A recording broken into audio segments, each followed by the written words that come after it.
Hey everybody, it's Jamie and Ross from Tait Real Estate, Realty Executive Saskatoon, and welcome to Thirsty Thursday.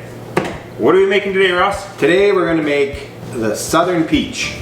Southern Peach, and as the name would suggest, it has peach and Southern comfort in it. Okay? Yeah, so we're going to make a drink for two here. Okay. So can you put in 2 ounces of Southern Comfort? You betcha. 2 ounces of Peach Schnapps.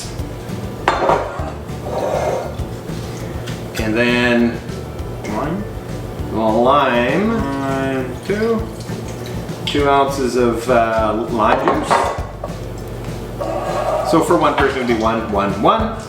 And then top it with some cranberry juice. This is, we're going to put in 6 ounces because it's for 2 drinks. And then we're going to shake that. That's about 75 or 80% of that bottle. Perfect. Okay. I'm going to shake that up.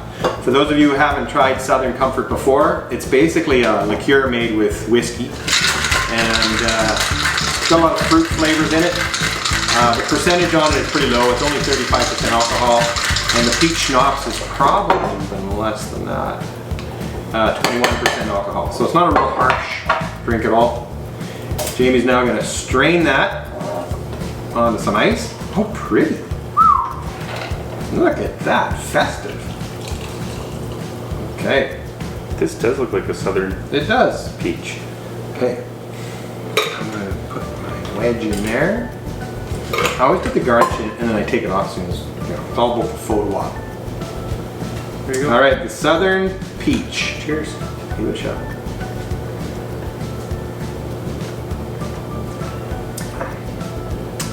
Boy, that's delicious. I don't mind that at all.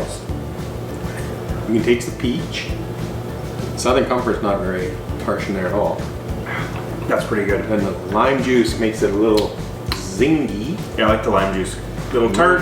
That's a good one. Sweet. Yeah. Give it a go. Southern Peach. Cheers, everyone. Cheers.